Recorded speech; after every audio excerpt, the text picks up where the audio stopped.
भजन मंडळ महाराज पूर्व त्याचप्रमाणे शिवसागर शाळा कमिटी यांच्या वतीने सालाबादप्रमाणे श्री सत्यनारायण महापूजेचं आयोजन केलेलं यांच्या प्रीत्यर्थ हनुमान प्रसादित भजन मंडळ मध्ये तालुका कुडाळ जिल्हा सिंधुदुर्ग मी बुवा स्वतः विजय उर्फ गुंडू साहेब माझ्या अगोदर त्यांचं भजन झालं ते सन्माननीय बुवा कोठणकर बुवा आणि त्याचप्रमाणे आता माझ्यानंतर ज्यांचं भजन होणार सकाळी 5 वाजता हे सन्माननीय विवेक चव्हाण बुवा आमंत्रित बुवाला या ठिकाणी आमंत्रित देऊन त्या परमेश्वराचं नामस्मरण करण्याची जी संधी दिलेली त्याबद्दल सर्वप्रथम या मंडळाचे भजनी बुवा सगळे सर्व सन्माननीय संदेश सोनू कसबले आणि त्यांची मित्रमंडळी त्याचप्रमाणे या मंडळाचे अध्यक्ष सन्माननीय सत्यवान नाईक सचिव सीताराम कसबले विजेंद्र मंगेश परब आणि त्याचप्रमाणे सर्व पदाधिकारी साहित्य रहिवासी यांची माझ्या भजन मंडळाच्या वतीने आभार मानतो। या ठिकाणी गमलेल्या रसिक मायबाप प्रेक्षकांना महिला वर्गाला सुद्धा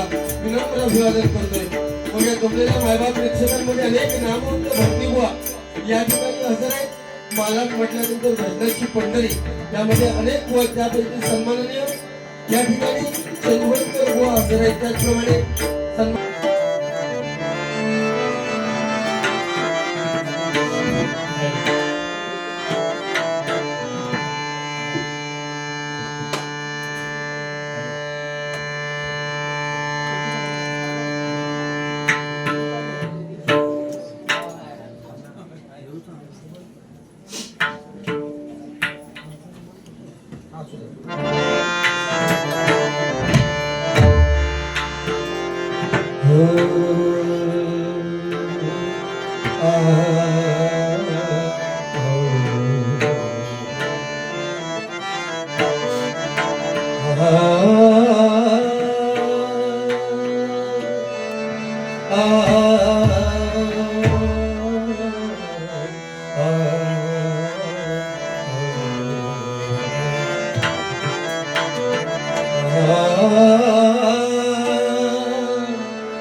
जाने कहाँ गए वो दिन कहते थे तेरी राह में नजरों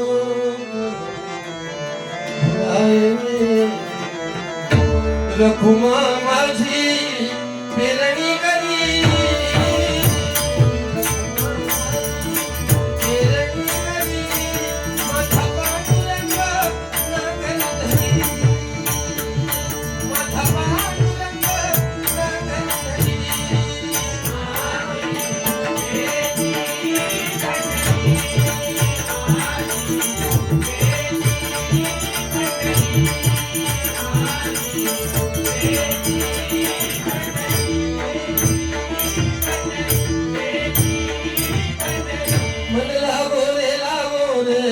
मन लागो रे लागो रे मन लागो रे लागो रे मन लागो रे लागो रे मन लागो रे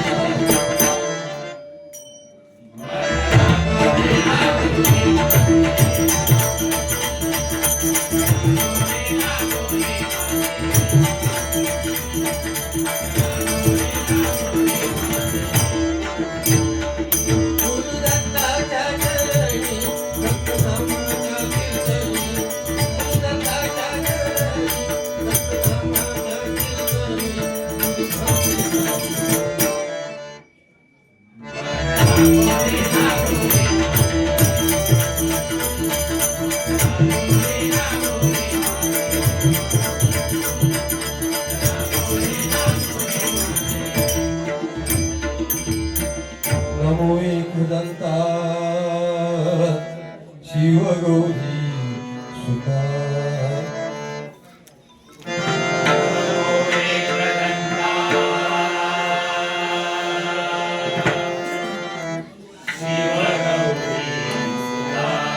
तुझ्या चरणी ठेवितो माथा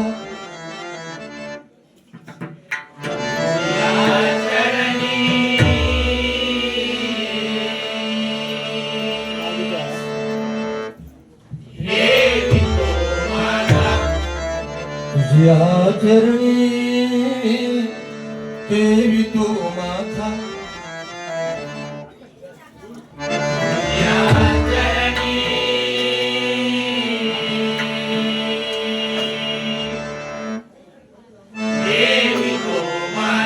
तुझ करता आणि करविता तुझ करता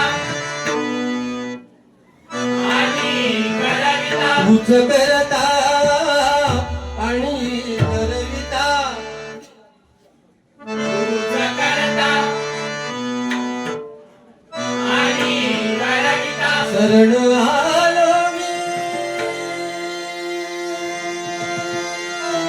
तुला भगवंता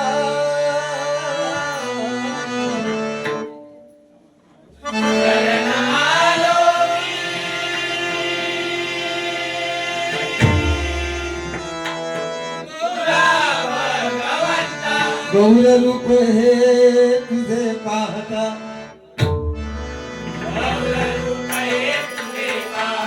गौर रूप हे तुझे पाहता सौख्य लाभू दे अमुचा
खूप उशीर झालाय म्हणजे टायमिंग लिमिट थोडं चेंज झालं.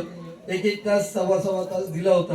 गोठणकर बोलणं ते शक्यच नव्हतं म्हणा, पण नेमकं बरं झालं, नेमकं ते साहेब आले कोणतरी, त्यामुळे त्यांना त्यांना तितकं अटकं पडलो. आणि म्हणजे मला वाटतं आता ते थांबलेत की घराकडे गेलेत काय मला थांबणार नाही, कारण थांबून काय माझ्यापेक्षा मला त्याची काळजी आहे जो माझ्यानंतर बसणार आहे. सो रातोडचा होता, म्हणजे घर सांगतोय तो गोठणकर बुवांका तो इतके शिव्या देत होतो ना, म्हणजे शाप घालत होतो त्यांना. का तर त्यांना भजन करून मिळत नाही. तो छान भजनी बुवा अर्थात गोठणकर बुवा सुद्धा उत्कृष्ट भजन त्यांनी केलं, त्याबद्दल वाद नाही, खूप छान. फक्त एक गोठणकर बुवांना माझं सांगणं आहे, महाराष्ट्र गीत जे बुवांनी घेतलं, मी पण पूर्वी घेत होतो, माझं हे मत मांडतो मी. त्यांनी ते अस्तित्वात आणावं नाही आणावं हा त्यांचा विषय आहे, कारण महाराष्ट्र गीत त्याला राज्यगीताचा दर्जा मिळालेला आहे, एक लक्षात घ्या. आणि राज्यगीताचा दर्जा मिळाल्यानंतर ते गीत जर आपण बसून गात असू तर ते त्याचा कुठेतरी त्या महाराष्ट्र गीताचा अपमान होतो असं माझं मत मी मांडतोय बायबात प्रेक्षकांसमोर. अर्थात समोरच्या बुवांनी मागावं न मानावं त्यांचा विषय आहे, आणि शेवटी प्रत्येकाच्या बुद्धिमत्तेचा विषय आहे. तेवढं थिंकिंग जर असलं तर 100% ते नंतर घेणार नाहीत किंवा ते मान्य करतील. असो, ठीक आहे, त्याच्याशी काय माझा विषय नाही. शेवटी आपलं भजन आज कित्येक वर्ष या शिवसागर चाळेमार्फत संदेश कसबले आणि त्यांचे बुवा आणि त्यांचे संपूर्ण सवंगडी यांच्या मार्फत हा भजनाचा कार्यक्रम मी सुद्धा एक 10-15 वर्षापूर्वी माझा इथे धुरीबुवांबरोबर कार्यक्रम झालेला होता. त्यावेळेस सुद्धा अशीच अमाप गर्दी. हा कार्यक्रम सकाळपर्यंत चालतो, भरपूर गर्दी असते, खूप छान कार्यक्रम. त्यातलं कारण इथली रंगदेवता खूप जबरदस्त आहे. शेवटी नामस्मरण तुमच्या कानावर पडलं पाहिजे हे 100% गरजेचं आहे. बोटनकर बुवांना थोडं 2020 बद्दल थोडासा राग आहे, असू दे, त्याच्याशी काय माझं देणं घेणं नाही. कारण कालाय तस्मेन मग काळाप्रमाणे चाललं पाहिजे. नाहीतर मग तिन्ही बुवांच्या 2-2 बाऱ्या झाल्या असते, पण माझी दुसरी बारी आता होऊ शकत नाही. कारण माझी आता उद्या गावात बारी आहे.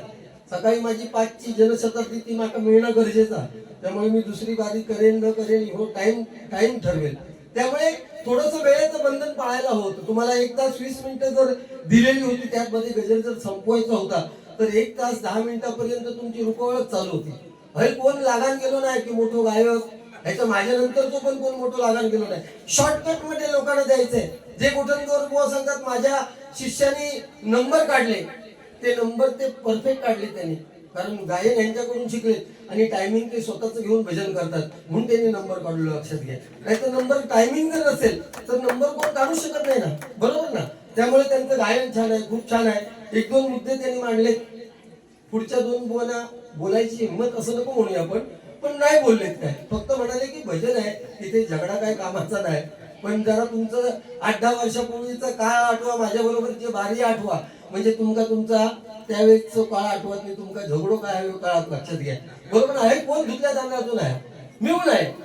एकंदरीत काय तर भजनाच्या माध्यमातून तुम्ही मायबाप प्रेक्षक श्रवण करताय. भजनाबरोबर थोडस रामाबद्दल, सीतेबद्दल, जे काय असेल कृष्णाबद्दल आपण ज्याचं नाव घेतो त्याचं श्रवण करणं फार गरजेचं आहे. कारण नवविधा भक्तीमध्ये श्रवण करणे ही फार मोठी भक्ती आहे. राम मी नेहमी भजनामध्ये सांगतो, समजायला सोपं आहे, राम शब्द उच्चारायला सोपं आहे, राम लिहायला शब्द सोपा आहे. परंतु कृष्ण ज्याचं प्रत्येक अक्षर जोडाक्षर आहे तो कृष्ण समजायला कठीण आहे. कृष्ण शब्द उच्चारायला कठीण आहे आणि कृष्ण शब्द लिहायला सुद्धा खूप कठीण आहे. ज्या श्रीकृष्णाला 2 हाताचा आधार बासरी उचलायला घ्यावा लागला, त्या श्रीकृष्णाने अख्खा गोवर्धन पर्वत आपल्या करंगळीवरती उचलून घेतला. तो श्रीकृष्ण समजायला खूप कठीण आहे. मृत्यूच्या शय्येवर म्हणजे नागाच्या फणीवर नृत्य करणारा कृष्ण समजणं फार कठीण आहे. सोन्याची द्वारका असून सुद्धा भिकारी सुद्धा त्याचा मित्र आहे, तो श्रीकृष्ण समजायला कठीण आहे. पहिल्या अपराधाला सुदर्शन चक्राने मान उडवण्याची ताकद असताना सुद्धा 99 अपराध थापून 100व्या अपराधाला शिशुपालाचं मुंडकं धडा वेगळं करणारा कृष्ण ओळखणं मायबाप प्रेक्षक खूप कठीण आहे. आणि त्यामुळे आपलं भजन ज्या रामकृष्ण हरी या मंत्रावर हा षडाक्षरी मंत्र आहे, तो मंत्र आपल्या कानी पडलं म्हणजे आपलं. कारण ह्या सत्य, त्रेता, द्वापर आणि कलियुग आहे. हे कलियुग काय सांगते, जेवढं तुम्ही नामस्मरण करणार तेवढं परमेश्वराच्या चरणापर्यंत तुम्ही पोहोचणार.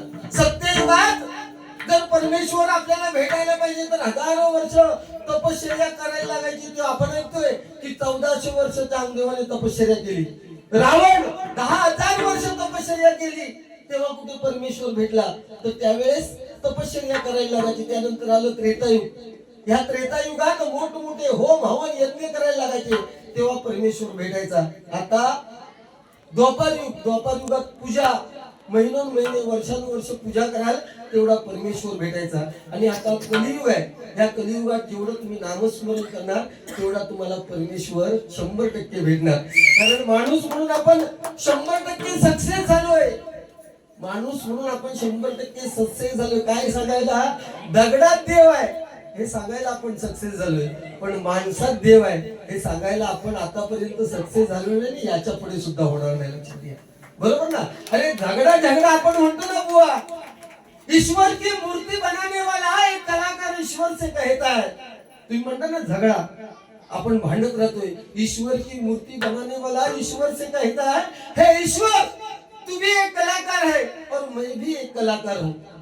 तूने मेरे जैसे असंख्य पुतले बनाकर इस धरती पर भेजे हैं और मैंने तेरे जैसे असंख्य पुतले बनाकर इस धरती पर बेचे हैं. फर्क इतना है, तेरे बनाए हुए पुतले आपस में झगड़ा करते हैं और मेरे बनाए हुए पुतले के आगे अपना सिर झुकाते हैं. हा आपल्या ज्ञानदेवातला फरक आहे.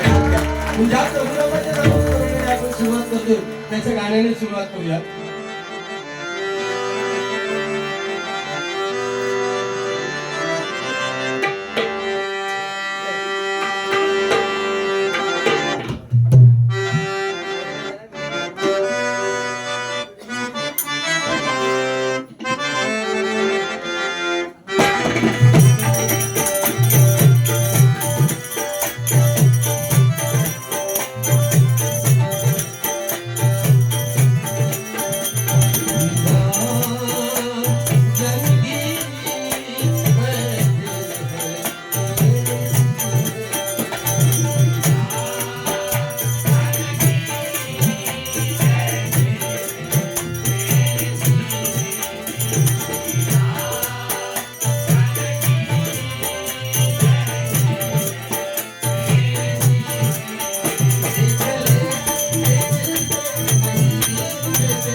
तुमच्या टाळ्या हे प्रत्येक कलाकाराचं टॉनिक आहे, लक्षात घ्या.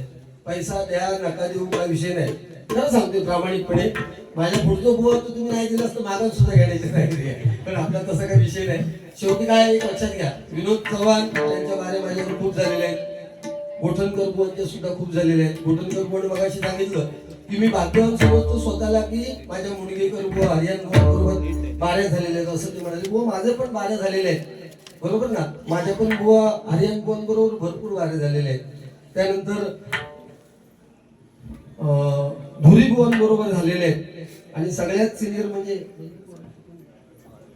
वाळवे बुवा, आता जवळ 80 पार गेले, त्यांच्या बरोबर सुद्धा माझ्या बारे झाले. इथे कोण कमी नाही, विनोद चव्हाणचे काही कमी झालेत का? सगळे इथे गर्वाने जो माणूस बोलला ना तो नाही टिकणार, लक्षात घ्या. सोना बरं आपण कान खातात तर येणार काढून टाकू काय, बरोबर ना. गोठणकर बुवा भाग माणूस आहे भजनाच्या बाबतीत, खरं सांगतोय. जे आहे ते मान्य करायला हरकत नाही, पण सुरुवातीपासून तुम्ही सुरुवातीत रडगाणं घातला तर चुकीचा. जरा थोडस चेंज करा. कुठला केव्हा भजन त्यांचा शिवाजी महाराजांपासून जेव्हा त्यांनी घेतलं तेव्हा त्यांनी भजन जरा वरचा टप्पा घेतला. आम्ही जरी लांब असलो तरी आमका समजतं ना. हे रागधारीची समजा माहिती मला कमी असेल, एखादं त्यांनी राग घातल्यानंतर मागा नाही सुटत, पण तुम्ही काय गातात ते रागात गातात का खरी गातात ह्या मागा नक्की 100% समजतात, बरोबर ना. ठीक आहे. सन्माननीय कैलासवासी भीमसेन कृष्ण ठाकूर किंदवकर, नाहीतर 5 पांडव जिंकू शकत होते का मला सांगा ना. 100 कौरवांच्या पुढे 5 पांडव जिंकू शकत नव्हते ना. पण ज्याचा सारथी श्रीकृष्ण आहे, 100 पैकी एका काही शिल्लक ठेवून आहे, 5 पैकी एका काही धक्कू लावून देऊ नये, लक्षात घ्या. तो श्रीकृष्ण आहे. महाराष्ट्र नवनिर्माण सेवा सहकारी संपर्क अध्यक्ष उंबळचे सन्माननीय नितीन पवार यांच्याकडून माझ्यासाठी हे 500 रुपयाचं पारितोषिक आलेल्या मंडळाच्या वतीने स्वागत करतोय आणि या बक्षिसाचा स्वीकार करतोय. वेळेचं भान राखून, म्हणजे खरं सांग प्रामाणिकपणे सांगतोय, गायकी खूप करत बसणार नाही, पण 1-2 विषय तुम्हाला 100% देण्यासारखे करेल. त्यामुळे लवकरात लवकर सुरुवात करतोय.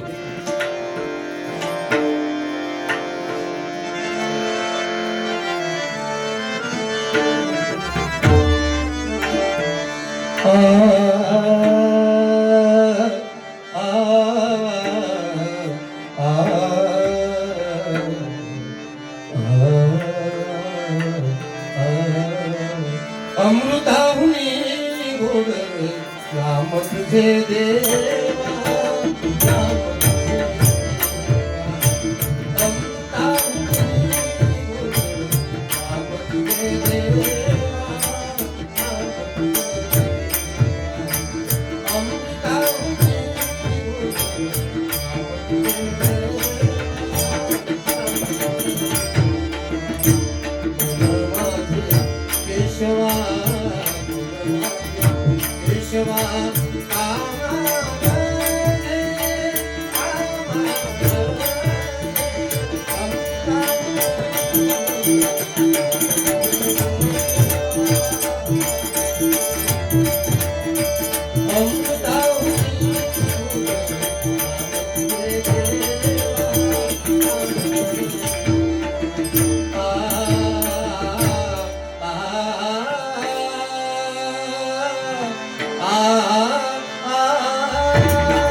जय जय राम जय जय राम जय जय सागरे सागरे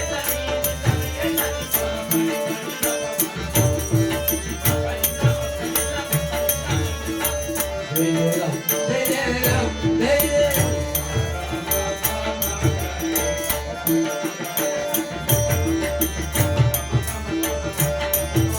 बलिदा बलिदा बलिदा बलिदा बलिदा बलिदा जय जय राम जय जय राम जय जय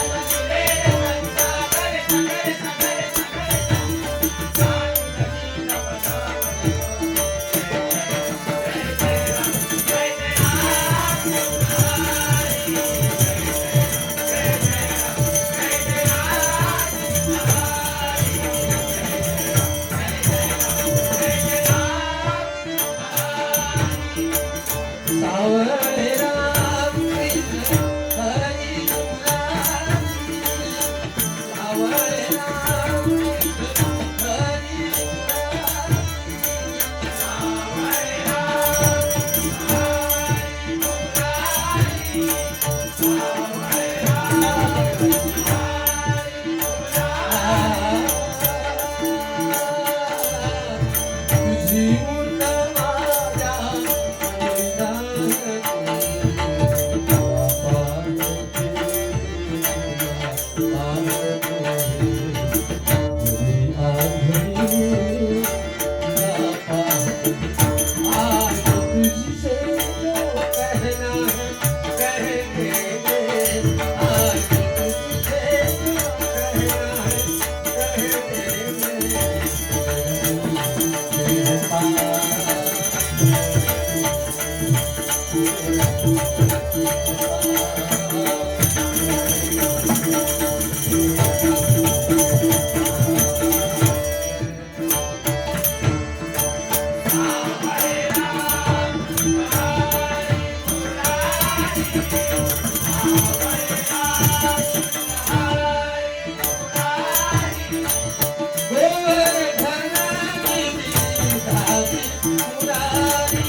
धन्यवाद खूप खूप आभार आणि जे चकवा